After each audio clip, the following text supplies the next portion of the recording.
Okay, everyone, thank you for participating. That's it. I don't know how I'm supposed to do something after that. I don't really know what to think after that game. I think that we should give it up for a legendary performance from Sophie. That's like actually crazy. There's no way it should have lasted as long as it did. Hey, welcome to Movement. My name is DJ. I'm the high school pastor here. If it's your first time, if you've been here forever, if you're getting ready to like never be back here, that's some of us in the room. That's like seniors. Just to like clarify. Anyway, I meant what I said. Hey, we have been flying. Okay, this noodle, like, you see this? This is like magical. This is like, it's like magical, actually. I'm like totally captivated by this. This is cool. Hey, we are in, see, you can see it, thank you. We're in the last week of a series, The Art of Friendship. Hey, everyone say friendship on three. 1, 2, 3. Friendship. We're talking about friendship is the topic that we're hitting. And we started with week 1 explaining why we're calling it the art of friendship. Because friendship is an art. It's something that we really will never master, but we have to always practice. We talked about how loneliness is affecting your generation, my generation, like the generations in the room. But statistically speaking, it affects your generation the most throughout recorded history. We've been looking at a couple arts that help us do friendship better. In week 2, we looked at vulnerability and honesty, 2 of like foundational blocks of friendship. In week 3, we looked at the art of inviting people into friendship. It's another just really invitational, this culture of invitations into friendships, super important. We talked about how we're all in circles of people, we're all made for people, but people are difficult. Despite that, Jesus wants you to invite people into your circle because God's plan has always been to invite everyone into his circle. Last week, we looked at two more arts. Does anyone remember what they were? Here's the test. You don't hurt my feelings by saying it out loud, so you can say it. Don't worry, it doesn't hurt my feelings. Anyone. I'll help give some context here. We said that the world can't go on without us like making promises. I just gave it away. That was a bad hint when you give the whole thing away. Promises was one of the arts we looked at, or covenants, and the other one was something we all have to do, or we'll end up in a cycle of endless resentment or never have a true friend at all. Forgiveness was the second art that we looked at. We ended with this line, that you have been forgiven much and promised much by Jesus, so you can forgive and promise to your friends. I don't know there's a lot of people in the room right now. One of the things that a lot of us in the room are doing this summer are camp, and like we're coming up like a month and a half, 2 months from camp. It's moving quick here. We're really excited for a fun week of camp. Some people, it being in Lawrence makes them excited. Some people are like, boo, I wish it was somewhere else. But it's going to be a really fun summer. I want to tell you, one of my favorite experiences at camps, I've added up all the camps and retreats and like fun weekends and stuff I've been to since I was in 5th grade is when I started going to camps. Number is reach 60 this year. 60 camps, conferences, retreats that I've. Thank you. So I'm like pumped. That's like a milestone for me. It feels cool. One of my favorite moments from camp, and probably a lot of your guys' too, is like worship. Is just always one of my favorite takeaways from camp, getting to experience worship at camps. I've had some awesome camp experiences, and in middle school, I remember the worship band at camp was incredible. And the speaker did something that really captivated me. What he talked about is he was talking about like, hey, so we're at middle school camp, and we see some students and like raising their hands when we worship. We see this here. Tim Hawkins, who's like an old Christian comedian, said that like Christians are window washers during worship, because they're like getting the streaks off the windows, right? But or maybe we do like the open palm thing, right? So, but I remember like the speaker, there were a couple students doing that, and the speaker, or the worship leader, kind of stopped, and he was like, "Hey, some of you may be wondering why we raise our hands in worship." He said, "In the same way you laugh when you're like overflowing with joy, and you're having fun, it's the same way with worship. When you're overflowing with worship, it's a physical reaction to you overflowing with worship, in the same way that laughter is for joy." And I remember being like, wow, this is like cool. Me like experiencing Jesus in such a powerful way. This is really powerful for me. So the next year at camp, I'm sitting in the back of the room with my friends, and I'm watching. Everyone's in front of. I'm in the back row. It's during worship. I'm in 8th grade this year, and I'm looking at the room, and a lot of people have their hands up and are just in this like super worshipful moment. And I was actually captured at this time, not in worship, but I was like, this is so cool that I'm with so many of my friends and we're worshiping together. Like there was this super powerful moment for me. I just sitting in the back of the room. I was getting like emotional as an 8th grade boy watching my friends worship. I don't know if that's been you in the room, but that was me, that I was getting like emotional watching my friends worship. The years that followed were really tough relationally for me. I've talked about before with you guys that like I used to be the social butterfly person. Social anxiety was scared of me, and now I'm at the point in life where I am more introverted and quiet and removed as much as I can be. As I look back now, what I feel like I was learning is that worship wasn't so much as the coolest thing in the world to me in that moment, but it was the act of worship in friends. Friendship, it was an act of worship, and that is what was speaking to me. It's why I love moments in the back of the room seeing people worship together, and it's why for a long time it's why for my whole life I have both longed for and loved to be with friends and worship. Worship has always been a super powerful thing for me because friendship itself is an act of worship.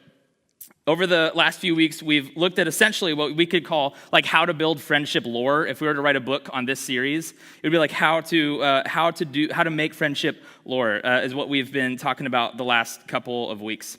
I don't know what you think about when you hear the word worship.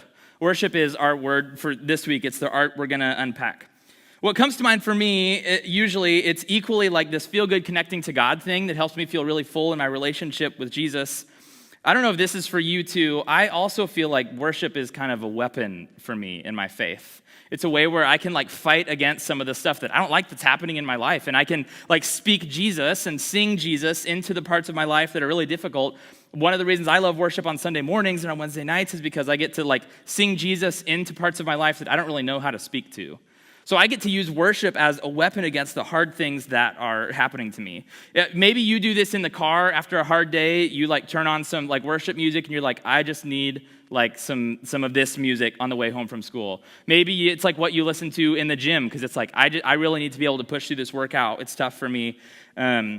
Maybe you're like trying to fight on your friend's behalf. You're really affected and like your inner empath is coming out. And you're like, my friend's got it really rough. I want to I don't know how to speak into that. I'm going to listen to some worship music. You use it to fight for your friends sometimes. Sometimes it's to reconnect with God after a long time. And you're like, you know what, maybe this will help. Maybe this is the start of something for me to begin to reconnect with God. Here's what I know, that in a world that we are living in today that's filled with like physical wars, both in countries, but also in ourselves, we don't live in a peacetime. Peacetime is a word that's used for like military uses, and it's a word that's rolled all over the world. What it means is essentially like we don't live in a time of peace. None of us live in a time of peace where there's not war happening in our cities and in our states and in our countries, and if we're honest, in ourselves. You feel the war inside of you all the time. And this is true in friendship. We've talked about like fighting for friendship because that's truly what it is. A fight for friendship. A lot of us, if you're like me, you have to fight tooth and nail through the mud of awkward moments and regrets and disagreements and hurts and things you wish you wouldn't have said or things you just said, but you said a little bit in a weird way and it came across wrong. For me, I often have to fight the war of feeling like, I don't really have to go to this thing because like it's not that big of a deal.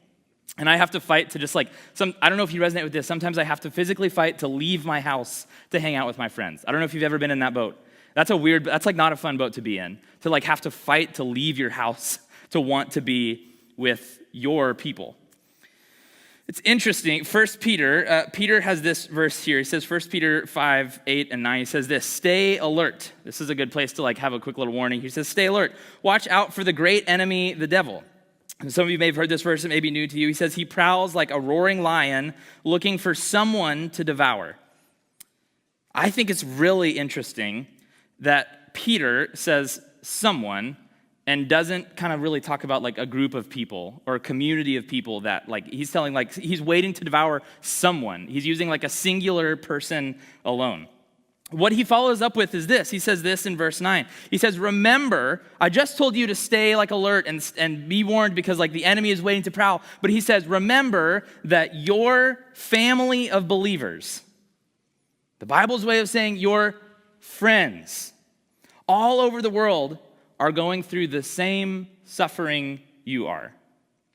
I saw a lot of heads in the room when I said, sometimes I have to fight to leave my house. Remember that your family, your brothers, your sisters, your friends in Christ, all over the world, Peter says, are going through the same suffering you are. It's as if to say that Peter was warning us that when we're alone, we're vulnerable, and together is where we can be, where we can have community, where we can share the hard parts of our life. And what I'm coming to learn more and more every single day is that worship, it's a weapon for friendship. The courage to fight evil begins with the courage to worship. And when it comes to friendship, friends need to fight for friends. Friends need to fight for each other. The stakes of friendship are high, but the call is very clear that friendship is both hard and holy, and our friendships must be full of worship. We said that friendship is an act of worship. We feel the pleasure of God when we are in friendship because it's an act of worship to Him. Again, I don't know what you think of when you think of worship. It could be like, specifically in the friend space, what you may think of when you hear the word worship is like worshiping, like singing in here, like corporate singing like we do on Sunday mornings. Or you may think like, oh, we're going to read scripture together. We're going to do like a Bible study together. We're going to like pray together. And these are great acts of worship, but a lot of us think of something Christian when we think of the word worship with our friends. When it comes to worship with our friends, you may think you need to do something Christian to validate your friendship as an act of worship. And those things are great, reading your Bible and singing songs together, but I would argue that the worship that happens in this room and the worship that happens on Sunday mornings happens long before you ever enter this space. I think that worship and friendship is actually what we did right here with Jenga, and it's what we did when we were hanging out in the atrium out there. You were living in an act of friendship reflecting who God is to you. Jesus calls you friend. And to experience the joys of life and have fun together and live in community, friendship itself is an act of worship. Friendship itself is the main act of worship. God sees your friends, He sees the people at your lunch table and in your science classes, and He also sees you too. He sees the fun moments that you have. He sees all of these different moments. He sees he sees the 9 square games and the Smash Bros happening, and he sees like the sophomore girls small group that sits on the couches or over on the tables and hangs out and like greets every single person, super excited every week. He sees like the person that comes in the doors at the back and people just scream when they come in. He sees this and he says, yeah, this is friendship. This is worship. Friendship. Friendship is itself, it's the main act of worship. But I want to take it just a step further here, like serving together and encouraging one another or simply being together. These are all great acts of worship. Going for ice cream, laughing around a fire, getting together, just showing up and being you is an act of worship. But places where you can be fully known and fully loved. But it's also possible to live the picture-perfect Christian church life and still have a huge hole in your heart, because when it comes down to it, your worship is incomplete because you are lonely and not fighting for friendship. So if the weapon of friendship is worship, at the end of the school year, the question I want to ask you is, how are you going to fight for it? How are you going to fight for friendship? How will you worship with your friends this summer? Next week is our last night of movement for the semester, the last time we're going to be in this room together for a while, and it's sad that the school year is ending, and I love this space, and we love this space, and we love being here with you, and summer rolls around, and all of a sudden we're not in our classes, and we're not in our things, and it's a really easy point to not fight for friendship. It's a point to let ourselves just kind of go on our own. If the weapon of friendship is worship, how will you worship this summer? Well, this week, I've got a quick challenge for you that there's no like stipulation on this. There's nothing that like I'm not going to give you a handout or a calendar or anything, but I want to give you 4 ways that you can worship as an act of friendship this summer. 4 ways. If you're like a note taker or you've got like your notes app or you've got a journal, like these are great things to write down to use your friendship as an act of worship. The first one is this. You can read the Bible together. This is what we said, like this is a great act of friendship. You can read the Bible together. And I want to know, how are you going to read the Bible together this summer? Now, I don't know what baggage comes to mind for you when you hear the word like Bible. If you're like me, it's like, wow, I really wish I read that more. Like I wish I didn't struggle to read it. That's totally okay. You can be in that place. This summer, we've got opportunities for you to sit. It sounds like a long time, and it may be new or difficult to you. You may have never touched a Bible. You may think I'm speaking a foreign language, and you don't even know what the Bible is. That's okay. You're totally welcome here. We've chunked out a couple weeks throughout the summer, 2 hours of time for you to bring a Bible and a journal, and we're going to give a chunk of scripture, and for you to just read and journal whatever comes to mind, whatever. It's just spending time reading the Bible. Sometimes we'll be outside. How can you read the Bible with your friends this summer? The second one is this: you can pray together. A lot of you actually do this right now in like group chats or in different ways, but you pray together. How can you pray for and with your friends this summer? Wouldn't it be so cool if, like, in a couple weeks when we do small group nights all over Kansas City, wouldn't it be cool if you guys could pray as a group for your summer, pray for each other? We should be doing this. We love doing this. This is part of the body of Christ. We can pray together. The next one is this: just showing up. These spiritual things, these Christian things, they may not be your thing. It may not be your jam. I want you to know, like, this is a total space for you to be here, wherever you're at on this figuring out what the Bible means to you. Know that here you can be fully loved. We love exactly where you are, and you're so welcome here. But this is true. Just showing up is like a great place to be. Showing up for people. Over the last few weeks at Movement, we've helped bring a new light to the battle for friendship, for true friendship, where you can be fully known and fully loved. Each week, we've been unpacking a few arts to be practiced, and through this series, we were hoping that you could walk away and learn what it means to be a good friend, how to find good friends, and what to do when friendship gets difficult and hard, and when loneliness seems undefeatable. So what do we do when the war for friendship feels undefeatable? When the fight feels too big to be fought, when the hurt feels too deep to heal? What do we do when the war for friendship feels undefeatable? Well, we actually worship. Worship is what we do. Worship, it's why David danced with all his might before the Ark of the Covenant, worshiping God even when other people mocked him. And it's why Hannah, after years of heartbreak and waiting, worshiped God with a song of praise when he answered her prayers. It's why Mary, even in the uncertainty of her future, worshiped God with her soul. She said, "My soul magnifies the Lord." It's why Job, some of us have heard this story, why after losing everything and it was really difficult, he fell to the ground in worship. And he declared, "The Lord gives and the Lord takes away. Blessed be the name of the Lord." It's why David in Psalms wrote worship on his worst days, pouring out his heart to God in the midst of struggles, both like personal and relational. It's why Jesus, on the night he was betrayed, he sang a hymn. He worshiped with his disciples and he prayed to God, surrounding his future and surrounding his will in worship.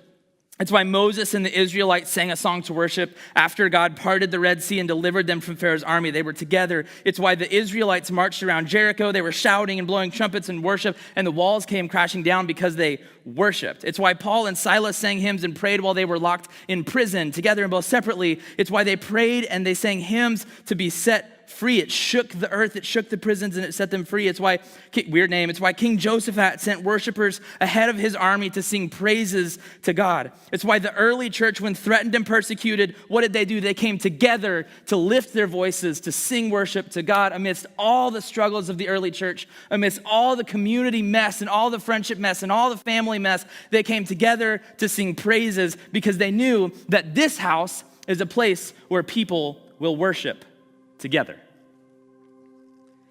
It's why you can live in friendship as an act of worship to the one who calls you friend.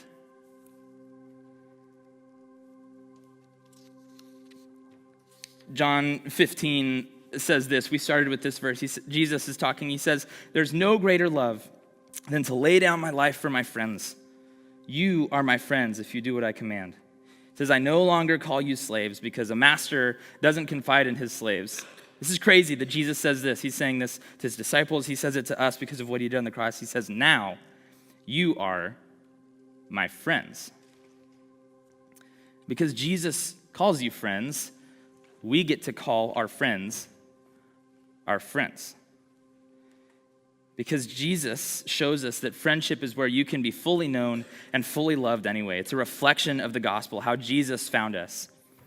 Romans 5:8 says, while we were still sinners, this is how Jesus finds us. While we were still sinners, Christ made the ultimate promise by dying for us. Here's what I'm going to do for just a moment. I want to ask everyone a favor. In this box over here, there's a bunch of candles in it. I want everyone to come grab one candle and then go find a spot, make a big circle around the room. Don't stand with anyone. Spread out kind of equally around the room.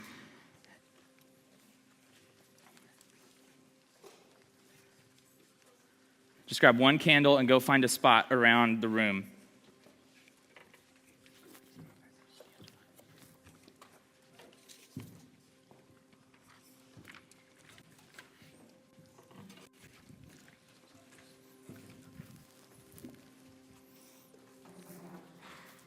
Can you guys light the candles? The lighters are in the box over here. Can find a spot in the room as you're getting your candles.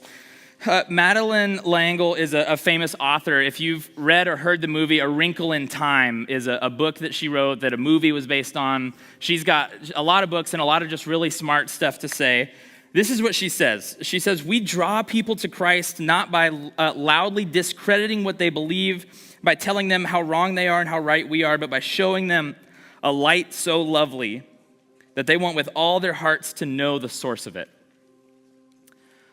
Friendship, a life without friendship looks a lot like this. Can we cut the lights for a second? We may still be able to see a little bit, but it's going to get a lot darker.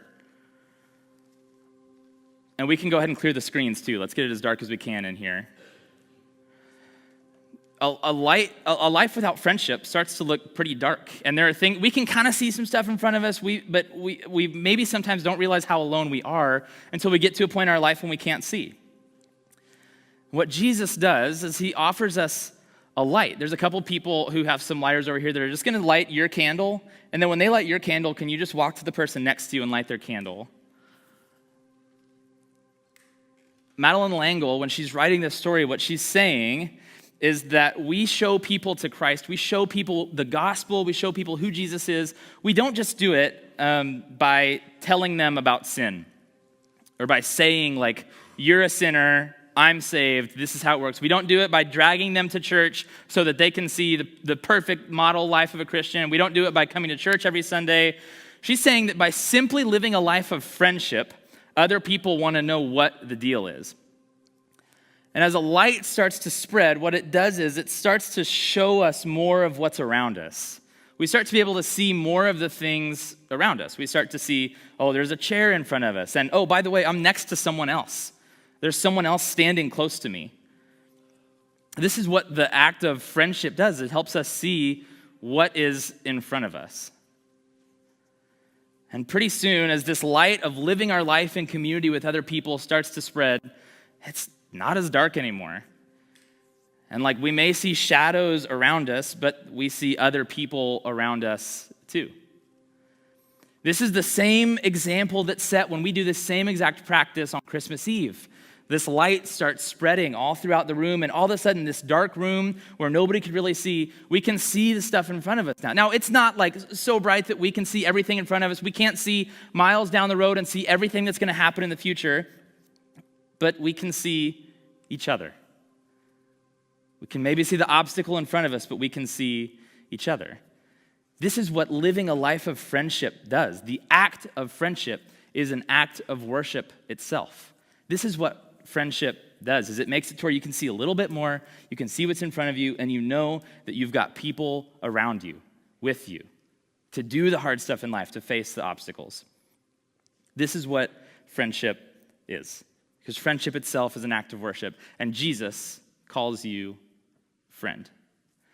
I gave a couple different things to do when we were talking about some ways to practice friendship as worship this summer. I only did 3. The last one is worship together. And that's what we're going to get an opportunity to do here in just a minute. What I'm going to ask you to do, I have a way to blow out this candle, and then there's 2 the buckets of sand at the front of the room. You're going to blow it out. Here's what you're going to do. Everyone do this with me. You're going to put your hand in front of the candle. This is to make sure the wax doesn't go flying, and then you're going to just blow it out. And then we'll turn the lights back on, and you can drop your candles in the buckets on either side of the room. And then find your way back to your seats, and we're going to worship together. This is the last art for worshiping is the French. Worshiping is part of friendship. Here's the truth, that friendship is the light so lovely that Madison Langle is talking about. That's what friendship is it's the light so lovely. We have to fight to keep this light burning way past what we're just doing with our hands. Yeah, thanks for staying. So you guys can go ahead and stand up with us because we're going to worship in just a second. If worship is the weapon of friendship, how will you fight for friendship this summer? That's the question I want to leave you with for Movement this year. How are you going to continue to see the people around you, face the obstacles in front of you, keep the light so lovely alive in your life of friendship?